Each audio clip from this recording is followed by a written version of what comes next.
just when I think I'm getting to know you and we're like growing a friendship or some sort of a bond, it's like hot cold.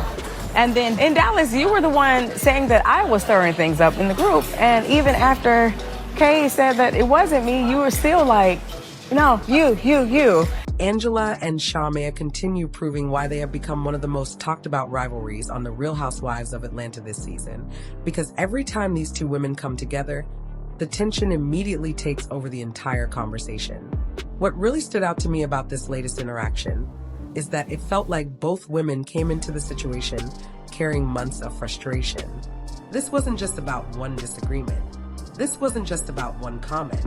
This felt like the result of multiple unresolved issues finally colliding in the same moment. Hi, welcome. Hey, beautiful. How are you? Good. How are you? I'm good. Are you meeting someone here today? I am. Tall lady, size 12 shoe. Okay. I got you. Right this way.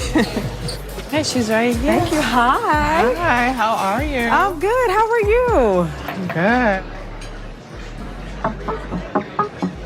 Good. You look pretty. Thank you. What made you set up this? I just kind of want to get to the bottom of the tension between us. And, you know, at Phaedra's event, it was so thick, you could cut it. And that's unfortunate, Angela, because I feel like just when I think I'm getting to know you and we're like growing a friendship or some sort of a bond, it's like hot cold. And then in Dallas, you were the one saying that I was stirring things up in the group. And even after Kay said that it wasn't me, you were still like, no, you.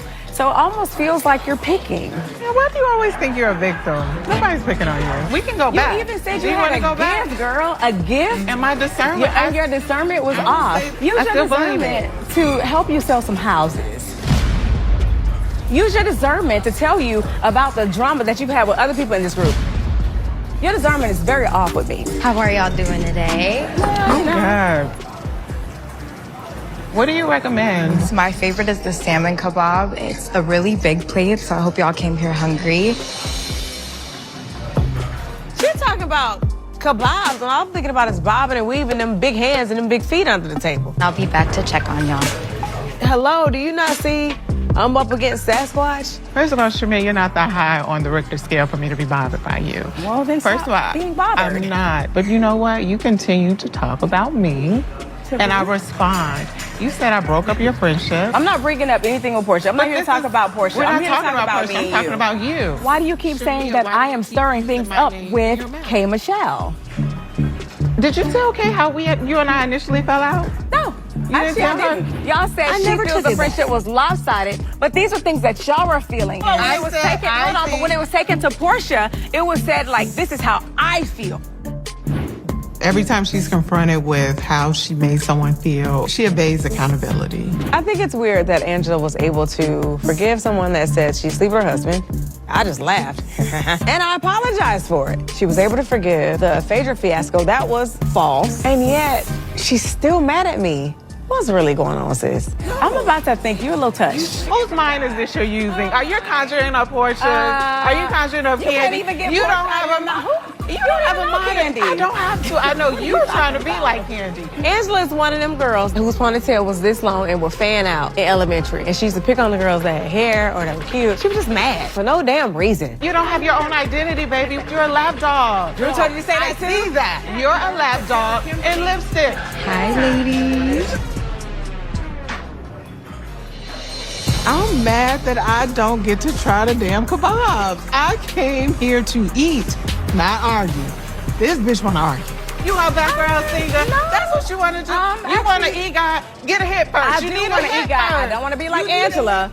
I'm self-made. I never laid on my back to get on my feet, baby. That's what you why your husband leaves in the morning and doesn't come back. I see why you take your ass home and to don't sleep. come back. And I will leave your ass Why don't you leave home and come back? Why will my husband work on your house? Your ass in the street. Try to keep him at home. How about that? Shamea, let's talk about the Falcons or the Hawks. I'm a great host. Oh, yes. Why are you sticking around so long, baby? Oh my God, because it pays well. It don't. And you probably should get one of those jobs because that real estate ain't working for you. I have multiple businesses. The men pay well. You're in the that's not going to continue a conversation. You're in the Sasquatch. league. You and your size 12s. Enough to walk all over your ass. You should not be wearing this right here. Why? You can kiss this ass. No, you're not my type with your fake ass. Girl, buy another booty asshole. The girl can't even get her own straight. She said, I'm outside because her husband sees me out. Your husband outside if he see me. What we running for? Stick around. She called me Sasquatch. Girl, you sleep with Sasquatch every night. Tell your husband to look in the mirror. I mean, hey, the face don't lie. Work on your marriage, Angela. Did we order? From the beginning, Angela looked completely comfortable standing her ground. No matter what direction the conversation went, she never appeared nervous, uncomfortable, or unsure of herself. That's something I've noticed about Angela throughout this season of The Real Housewives of Atlanta. She seems completely willing to challenge people directly, and she doesn't appear concerned about how that might be received. Shamea, on the other hand, appeared determined to defend herself and explain her perspective. The problem is that when two people already have unresolved tension, even the smallest disagreement can quickly become something much bigger. Instead of moving toward understanding, the conversation slowly became more confrontational. One of the reasons this interaction became so memorable is because it highlighted the trust issues that continue to exist between Angela and Shamea. Every time these two talk, there seems to be a lingering question about honesty, loyalty, and whether everything is truly being put on the table. When trust starts disappearing from a relationship, every conversation becomes harder. Every explanation gets questioned. Every statement gets analyzed. Every attempt to move forward somehow creates another reason to look backward. That's exactly what appears to be happening between Angela and Shamea on The Real Housewives of Atlanta. As the conversation continued, it became obvious that neither woman was willing to back down. Angela remained confident in everything she was saying. Shamea continued pushing her side of the story. The result was a discussion that felt more like a battle than a conversation. The size 12 shoe comment instantly changed the energy. What had already been a tense discussion suddenly became even more personal. Moments like that are exactly why this storyline continues to stand out, because the conflict doesn't stay on one level for very long. It always seems to escalate into something bigger. What impressed me the most about Angela during this exchange was how unbothered she appeared. Even when the conversation became more heated, she never seemed rattled. She continued responding with the same confidence she showed from the beginning.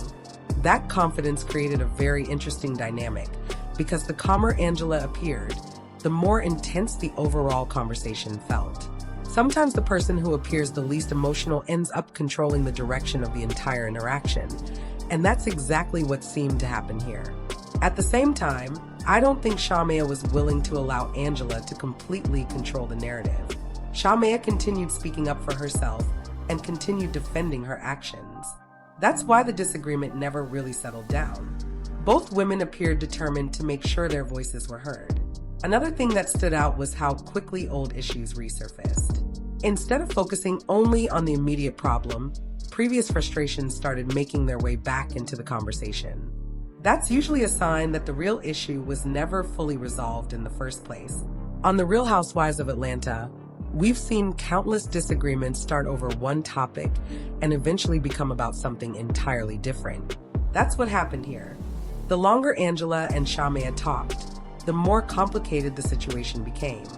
Angela has developed a reputation this season for refusing to be intimidated. Whether she's dealing with one person or an entire group, she consistently appears ready to stand on her own. That's a quality that has made her one of the most impactful additions to the show. Shamea, meanwhile, has found herself more involved in the center of the drama than ever before. That means every action, every response, and every disagreement receives extra attention. With that kind of spotlight comes additional pressure, and this conversation showed just how difficult it can be to navigate. The biggest issue remains trust. I keep coming back to that because almost every disagreement between Angela and Shamea seems connected to it in some way. There always appears to be a question about intentions, motives, or whether someone is being completely honest. Without trust, every interaction becomes a challenge. As the exchange continued, it became increasingly obvious that there wasn't going to be a clean resolution. Neither woman appeared interested in changing her position. Neither woman seemed willing to admit fault. Both Angela and Shamea looked convinced that they were right. That kind of situation rarely ends with everyone walking away happy. By the end of the conversation, it felt like the distance between Angela and Shamea had only grown larger. The tension was still there. The frustration was still there. The unresolved issues were still there. That's what makes this storyline so compelling on the Real Housewives of Atlanta. Every time it feels like progress might happen, something occurs that pulls both women right back into conflict. Angela continues, showing why she's become such a major presence on the show. Shamea continues, proving that she's willing to stand up for herself no matter how uncomfortable the situation becomes.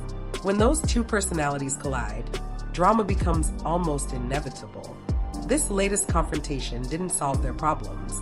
If anything, it reinforced how deep the divide between Angela and Shamea has become. Based on everything we've seen so far, it feels like this rivalry is only getting more intense. The next time Angela and Shamea cross paths on the Real Housewives of Atlanta, I wouldn't expect things to be any calmer. If anything, this conversation suggests that the biggest chapter of their conflict may still be ahead.